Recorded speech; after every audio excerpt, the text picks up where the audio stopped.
Maayong adlaw kids, ako si Ate Mimi. Ga-welcome kanimo sa ato ang Gen Z Online. Kumusta ka? Nang hinaot ko nga anaa ka sa maayong kahintang. Samtang ikaw nagatuon. Sa public school nagapadayon ang face-to-face. Sa private school ang uban wala pa. Pero nag-start na pud karon ang recognition o graduation. Panahon na para magbakasyon. Dili nato kalimtan sa atong everyday nga kinabuhi. Daghan kay tag makitang nindot og mas maayo pa sa ato ang mga bata. Pero bata, naay gisulti ang pulong sa Ginoo, mahitungod sa pagkamasinahon. Ug kung naay nagalagot kanimo, isag wala nimo gibuhatan og dili maayo, nao sa gisulti ang pulong sa Ginoo alang kanimo.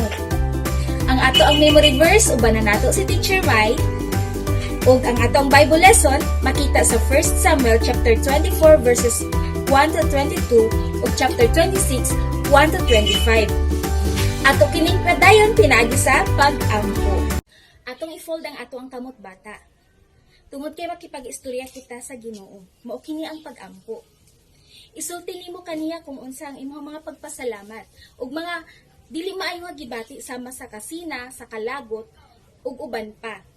Bata, pangayog tabang sa Ginoo kung unsaon makamove on nga matanggal kining mga dili maayo nga pagbati tungod kay dili kini maayo nga mao ang magakontrol sa imong kinabuhi. Atong ipiyong ang atong mata aron kita maka-focus. Ginoong Dios, salamat sa karon nga takna. Ako nagapasalamat sa bata nga nakikuyog kanamo karon. Salamat usab sa kinabuhi sa teachers nga paggamit kanimo aron matudloan ang mga bata nga imong gihigugma. Tabangi ang bata nga mag-pray kanimo Lord. Tudloi siya kung unsaon pagsulti sa iyang mga gibati, ang iyang mga pasalamat ug ang iyang mga dili maayo nga gibati. Tabangi siya nga matanggal ang iyang kalagot ug iyang kasina ug uban pang mga gibati nga dili maayo aron dili kini magakontrol sa iyang kinabuhi. Ikaw magapanalangin sa imong Bible lesson ug memory verse nga pagadalon sa teachers. Magkinabuhi ang bata nga gina-apply kini. Salamat sa imuhang pagtubag ninyo nga mga pag-ampo. In Jesus' name, Amen.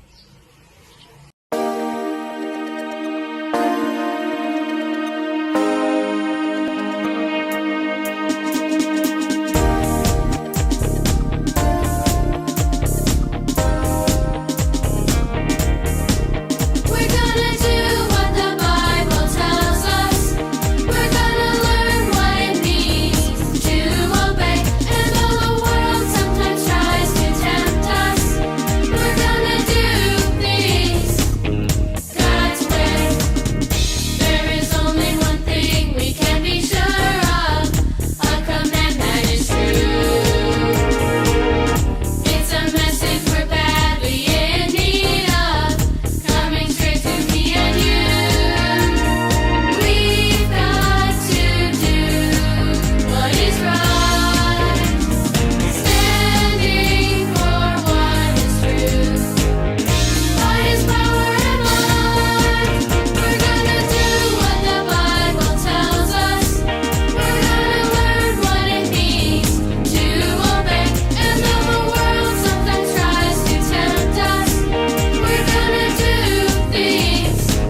May adlaw mga bata, si Teacher Myla usab ang inyong mga kuyog karon sa inyong memory verse time. Bata, nakadisting ka na bang mahigugma? Siguro matag-usa ka na to. Naanay, hinigugma. Ay, alamon, ang parents di ay love magyunato atong mga parents. Okay, unsa ba ng gugma? Ang gugma, mauna, buot pasabot na ang pagbati nimo sa usa ka tao. Apan karong adlaw pagatudloan ta sa Ginoo kung unsaon nato paghigugma sa isa ka tao. Ang iyang pulong nagsulti dinhi sa balaang kasulatan sa New Testament na nag-ingon sa Matthew chapter 5 verse 44. Pagabasahon ko ni sa King James Version. Iyon siya, Matthew chapter 5 verse 44. Love your enemies, bless them that curse you, do good to them that hate you, and pray for them which despitefully use you and persecute you. Matthew chapter 5 verse 44. Ako kining pa dak-an gamay mga bata. Haron ang kita makakitang tanan. Kamong naa din ha. Akong pagabasahon. Magsuhod ko din mag-input ko din Matthew chapter 5 verse 44. Love your enemies, bless them that curse you, do good to them that hate you, and pray for them which despitefully use you and persecute you. Matthew chapter 5 verse 44. Dili pa lang daan sa verse, nagasulti na, love your enemies. Ang Ginoo bata, nasayod na gyud kayo siya, no? Kung unsa ang naa sa imuhang kasing-kasing. May tungod sa mga tao na imuhang kasilagan or suko kay ka sa ilaha, mga kaaway nimo. Ingon siya, sa iyang pulong na, kinanglan, higugmaon nimo siya. Maayo man siya, angayan ba siyang higugmaon o dili? Ang ingon sa Ginoo, higugmaa siya. No? Love your enemies. Bless them that curse you. Panalangin lang gyapon nimo ang mga tao na kung asa BI nagatunglo sa imuha, ginaignang kanila, maintag mamatay ka pa, maintag ang iyong pamilya madisgrasya mo tanan. Mauna ang ilahang sulti may tungod sa imuha o sa imuha pamilya.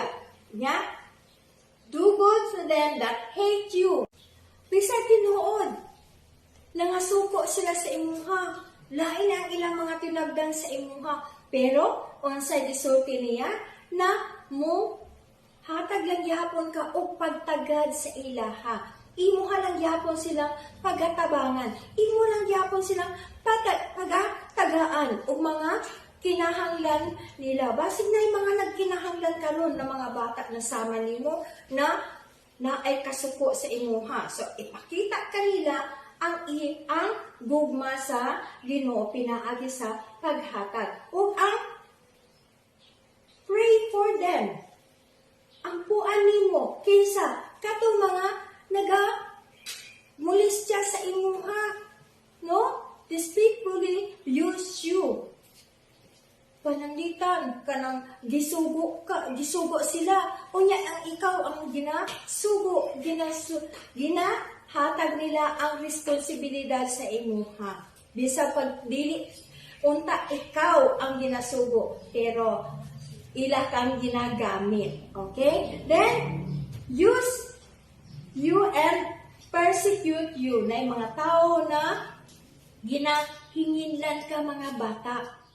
Ginaignan ka na, huy, kadako ni mo kaon. Maayo ka siguro, matay na lang ka, kadako kay kagkaon. Pero, unsa gisulti sa pulol sa Ginoo, na iampo nimo sila. So, sa alang pamaagi, napakita nimo ang imuhang gugma sa ilaha. Mao na ang gisulti sa Matthew chapter 5 verse 44. Bata, kung ikaw isa ka bata na naa na kay Jesus sa imuhang kasing-kasing, gusto sa Ginoo na imuha kung ipakita ang imuhang gugma sa imuhang mga kaaway o imo silang panalanghinan tong mga taong mi curse sa imuha og mo. Himo ka og maayo sa ilaha bisan pag ingana ang ilahang ginahimo kanimo. Kung ikaw isa ka bata na wala pa kay Jesus sa imong kinabuhi, gusto sa Ginoo na masinati po nimo ang iyahang gugma.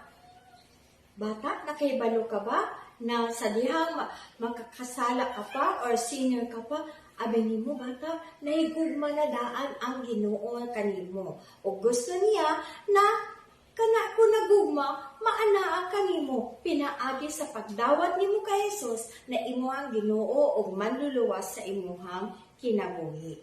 Karon atong memorizeon ang ato ang verse, ang Matthew chapter 5 verse 44. Ang pamaagi sa pag-memorize nato pag sa ulo ni ini na ako'y tudlo nga word o kana siya nga pulong na akong gitudlo, imuha lang ng iklap. Dili nimo iga sulti. Iklap lang nimo 3 times. Every word, matag pulong na akong itudlo unya, pag maabot gani din ha, mag-clap lang ka or palakpak lang ka o tulo ka beses. Okay? So, ang first na pulong na akong gusto ipaklap sa inyo ha, kini siya na word. Ang pulong nga love. Matthew, ready, go. Matthew chapter 5 verse 44. Your enemies, bless them that curse you, do good to them that hate you, and pray for them which despitefully use you and persecute you. Matthew chapter 5 verse 44. Next, the word is ang bless. Pila ka class? Tatlo. Okay?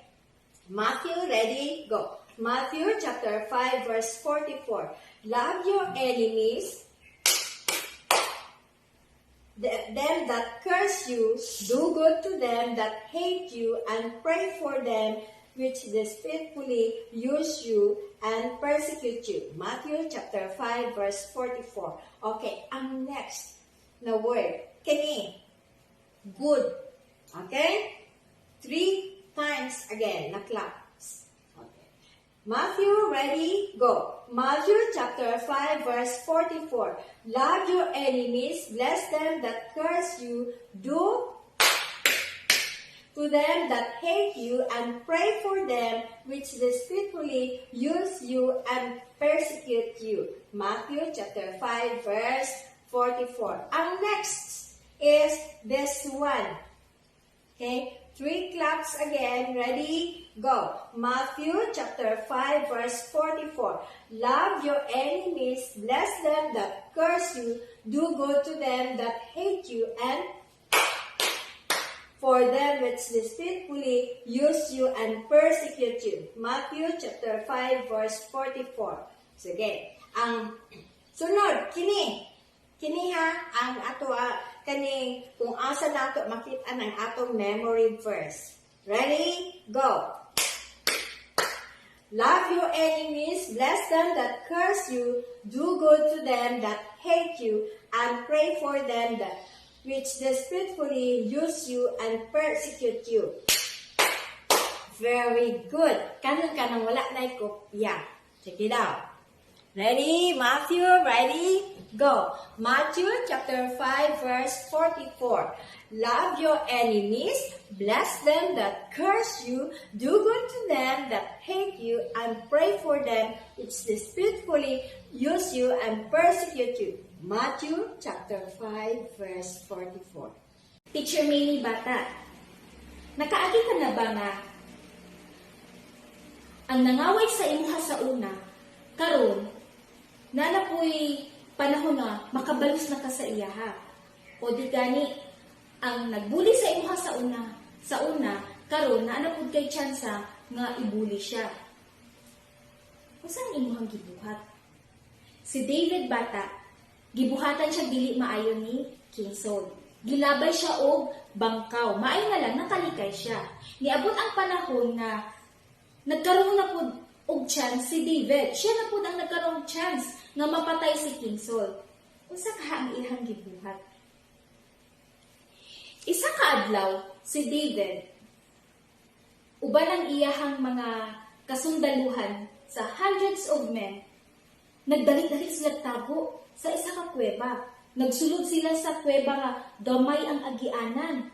Unya, sa sulod, hawang di ay, dako kayo ang space, ug bugnaw, sakto kayo nga papahulayan, gikan sa init sa adlaw.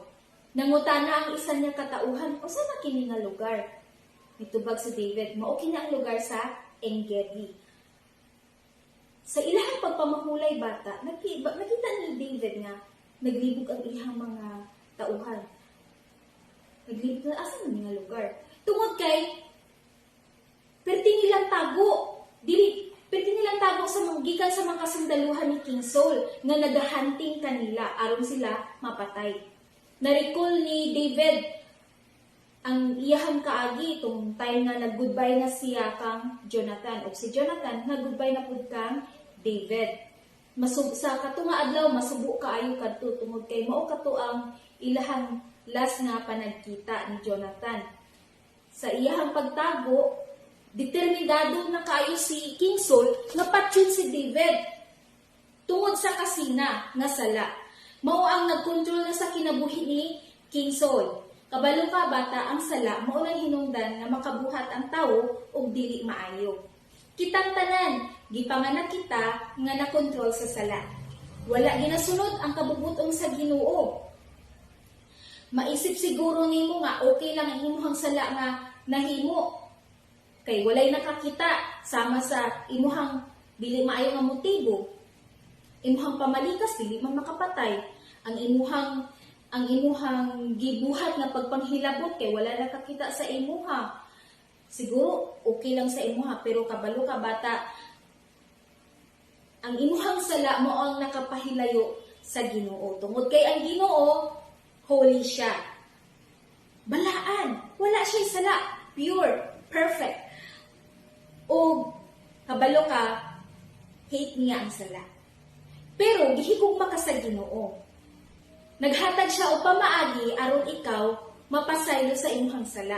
Iyahang gihatag ang iyahang perpektong anak nga mao si Hesukristo. Gipakatawo siya sa krus o namatay siya pinaagi sa paglansang sa krus. Ni agas ang iyahang dugo. Nag-ingon ang Ephesians chapter 1 verse 7 sa New Testament akong pagabasahon.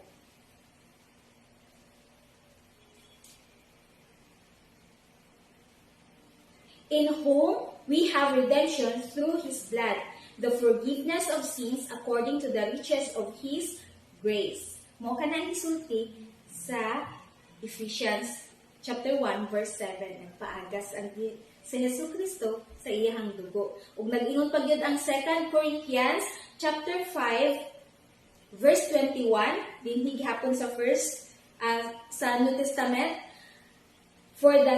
For He hath made Him to be sin for us, who knew no sin, that we might be made the righteousness of God in Him. Aron kita mahinduan, mao ka na ang gibuhat ni Jesus. Kung imuha ka ng tuuhan, o pangayuan o pasaylo, ang imuhang sala, usbon kita sa Ginoo. Ang ato makya sa sala ang kinabuhi, limpyuhan kini sa Ginoo. Aron dili na kita maulipon sa sala. Nakontrol na gyud sa kasina ang kinabuhi ni Saul. Nagbuhat siya og mga butang na dili angayan. Si David nilayas padulong sa Nob. Apan adunay nakaila sa iya didto na servant ni King Saul.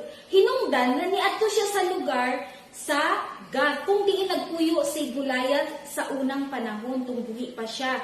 Sakop kini sa Philistines, kabalo ka bata, dili proud si David sa iyahang gibuhat dito sa Gad, tungod kay nagpabuang-buang siya, aron dili siya mailhan. Na imagine mo ka ng normal nga tao, unya nagpabuang-buang. Ang purpose ni David, aron makita siya og safe place nga mataguan. Human na nakahawa siya dito nga lugar, nibalik siya dito sa iyahang homeland, sa iyahang yuta nga natawhan. Ug dito nakita niya ang iyang mga dati nga sundalo. Ang uban naghawa sa leadership ni King Saul, wala na sila ganahin. Ang uban pobre gyud kaayo. Ang uban homeless, wala sila yung mga balay. Gitipon sila ni David mga bata. O gitrain sila ni David. Nahimo niya ang mga suod nga higala ang iyahang mga tauhan. Mauna kini mga tao karon nga nag-uban-uban kaniya kung asa siya padulong. Ug kini usab si King Saul determinado nga kaayo nga mapatay si David. Uban ang iyahang 3,000 men. Pangita nila si David sa kamingawan, sa forest, sa kung asa-asa na nga lugar, sa kabukiran, o niabot ang panahon nga dito na gid sila sa bukid nga kung diin binhi nga side sa pikas na side sa bukid si David, dinhipod nga side si King Saul. Duol na nga nagpaduol na si King Saul kang David. Sa nagkaduol na gyud si King Saul kang David bata, gipatawag siya balik dito sa kingdom tungod kay giatake sa Philistines ang Israelites. Hinungdan nga nibalik si King Saul dito o nakigyera sa Philistines. Aron depensahan ang iyang kingdom. Hinungdan usab nakaiskapo na pud si David gikan kang King Saul. O mauna kadto ang panahon nga nakatago sila sa kuweba bata. O sa pagtago nila sa kuweba, maupod ang pagkahuman sa giyera na giatubang ni King Saul. Nagbalik na pud sila o pangita kang David uban ang iyang mga tauhan. Determinado gid kaayo siya mapatyon si David. O sa ilang kakapoy, nakakita sila og kuweba nga dako. Nindot kaayo papahulayan. Aron dito sila palipas sa ilahang kagabihon. O dito nagsulod si King Saul uban ang iyang mga kasundaluhan. Gipalibutan siya sa iyang mga sundalo bata ug naa siya sa tunga natulog. Karon wala day kabalo si King Saul na sa unahan day ato nga kuweba naa ay dito sila ni David uban ang iyang mga tauhan na nagtan-aw kanila. Si David ug ang iyang mga tauhan nagtan-aw sa kang King Saul ug iyang mga tauhan ug hastang lipaya sa mga tauhan ni King David niingon ang tauhan ni David, karon na gyud ang imuhang panahon nga gipaabot. Dios na gyud ang nagdala sa imuhang kaaway kanimo. Imuha nang mabuhat kung unsa ang imuhang gustong buhaton kaniya. Unya ang isip sa iyang mga tauhan, mauna niya ang chance na mapatay ni David si King Saul. Aron maging free na pud sila. Dili na sila sige tago kung asa-asa sila maabot. Ug gikuha ni David ang iyahang bangkaw. Lakaw siya ug nagpaduol sa kang King Saul nga tulog uban ang iyang kasundaluhan nga tulog. Bata, unsa kaha ang gibuhat ni David kang King Saul? Bata, kaagi na ba ikaw nga gidaog-daog ka sa imuhang isig ka bata? O sa mga mas taas pang edad sa imuha? Kaagi ba ka nga gibuhatan kag dili maayo? Bisag wala kay gibuhat nga dili maayo kaniya, wala ka paghilabot kaniya. Gibuli ba ka nga walay hinungdan? Nakahuna-huna ba ka nga manimalus? Bata, ang Ginoo dili siya gusto nga panimaslan nimo sila. Ang mga tao nga naglabot sa imuha o imong gikalagutan. Tungod kay ang Ginoo gusto niya magsalig ka kaniya. Kay gusto niya nga siya na ang bahala kanila, siya na ang mamuhat sa tao nga nagbuhat kanimo og dili maayo.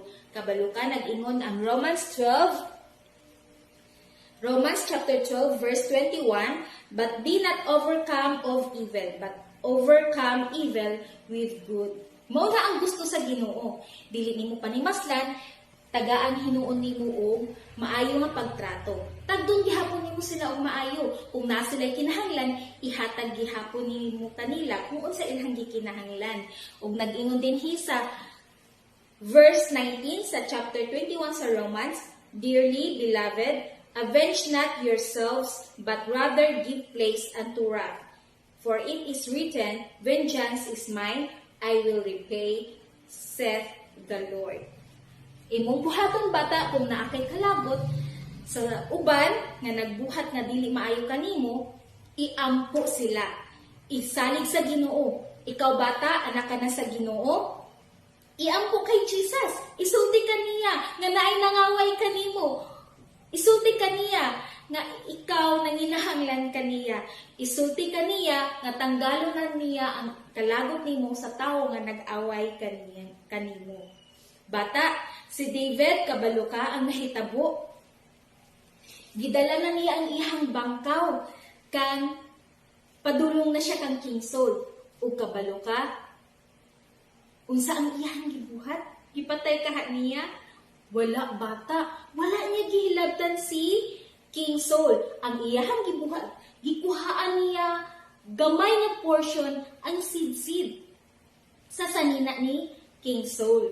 Maulang ang iyang gibuhat tungod kay girespeto niya ang gidihugan sa Ginoo nga mamahimong hari sa Israel. Ug kabalo ka bisag katulang iyang gibuhat, nagilty pa gyud siya. Naingon siya nga dili pa gani nako ni siya dapat gibuhat ang pagkuha og sid-sid sa iyang sanina tungod kay girespeto gyud niya ang tao sa Ginoo nga si King Saul. Bisan pa siya makasasala tungod kay ang Ginoo na magahatag og hustisya sa kang King Saul. Ug bata kabalo ka, sa dihang nakamata na si King Saul, nigawa si David. Niingon siya, King, my majesty, nganong nagatuo ka sa mga sulso sa uban? Ug gipakita niya ang iyang nagupit na sidsid sa sanina ni King Saul. Nagpaglingi ni King Saul, nakita niya ang anino ni David nga anaa sa kuweba. Ug natandog yun si King Saul bata. Nag-ingon pagid si David, ang iyang mga tauhan, nag-ingon kaniya nga patyon siya, pero wala niya gibuhat tungod kay iyang girespeto ang tao sa Ginoo nga iyang gianoy nga mao si King Saul nga hari sa Israel. Bata, niingon si King Saul kang David, imuha ba ka ng tingog, David? Mas maayo ka kesa kanako. Mamahimo kang hari sa Israel. Ug ipanaad mo kanako nga dili nimo patyon ang akong pamilya kung ikaw mamahimo ng hari. Ug naglakaw na si King Saul nga naguli siya bata uban ang iyang mga kasundaluhan ug si David nagpadayon sa pagtago sa kamingawan. Apan niabot gihapon ang panahon bata nga gipangita na pud ni King Saul si David aron patyon. Ang gibuhat ni David, nagpadala og siya og spy si Abishai aron tutulon ang gikahimutangan nila ni King Saul. Samtang si King Saul nagapahulay siya uban ang iyang general nga si Abner og mga kasundaluhan. Ang iyahang bangkaw ug ang iyahang imnanan gibutang niya dinhi sa iyahang uluhan. Si Abishai ug si David nga natutulan na ang gikahimutangan nila ni King Saul, ilahang giadto ug gikuha ni David ang imnanan ug ang bangkaw ni King Saul. Nag-ingon si Abishai nga pwede na nimo buhaton kung unsang imuhang buhaton. Pero nag-ingon si David, dili hilabtan ang pinili sa Ginoo. Bata, ikaw usab, adunay mga sitwasyon na naay naglagot sa imuha, naay nagdaog-daog sa imuha, naay nagbuli kanimo ug nagkaroon pud ka og chance nga pwede nimo buhaton kanila ang ilang gibuhat kanimo. In short, pagpanimalos. Pero bata, dili gusto ang Ginoo ni ana. Nag-ingon siya sa ato ang memory verse nga makita sa Matthew chapter 5 verse 44. But I say unto you, love your enemies, bless them that curse you, do good to them that hate you, and pray for them which deceitfully use you and persecute you. Di ba klaro? Love your enemies. Bata, si David, himo niya kung unsa ang gusto sa Ginoo nga pagabuhaton niya. Iyang gipasaylo si King Saul. Wala niya gipanimaslan. O kabalo ka, Unsa ang ingon ni King Saul kaniya? Natandog si King Saul. Unsa ang nahitabo pagkasunod? Abner! Tawag siya.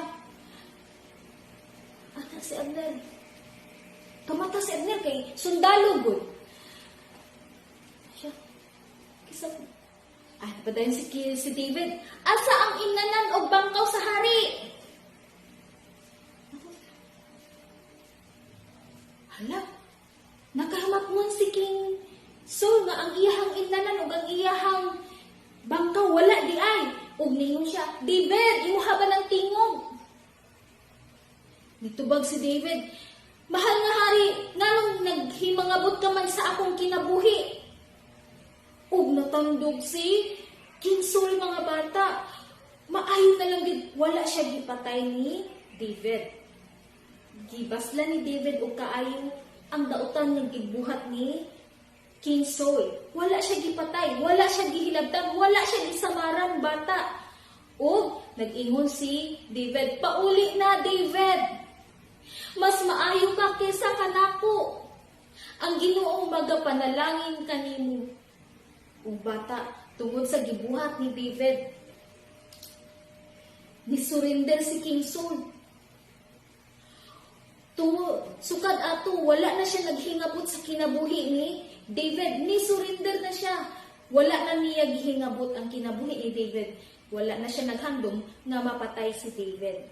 Ug bata, kabalukan ni pauli si David og nagmalipnawon ang iyahang kinabuhi. Upan sa iyahang mga sakop nga mga sundalo.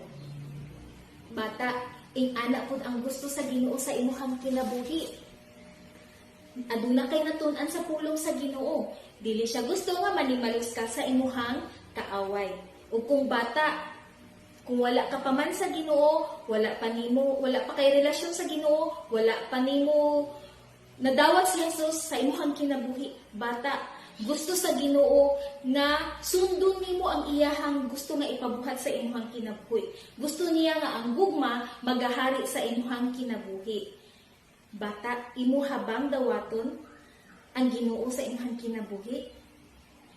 Kung oo ang imuhang tubag, ang Ginoo magapamuhat sa imuhang kasing-kasing. Ang Ginoo magatudlo kanimo kung unsaon pagkinabuhi nga puno sa gugma ug dili magdumot sa kaaway. Sunda ang prayer ni teacher. Ifold ang kamot, ipiyong ang mata. Ginoo, salamat sa imuhang pulong nga gidala ni teacher ninyo. Gusto ko nga mahimo ko nimong anak. Dawaton nako si Jesus nga imuhang anak. Ginatuuhan nako ang iyahang gibuhat sa krus. Nagpaaga siya og dugo alang mapasaylo ang akong sala.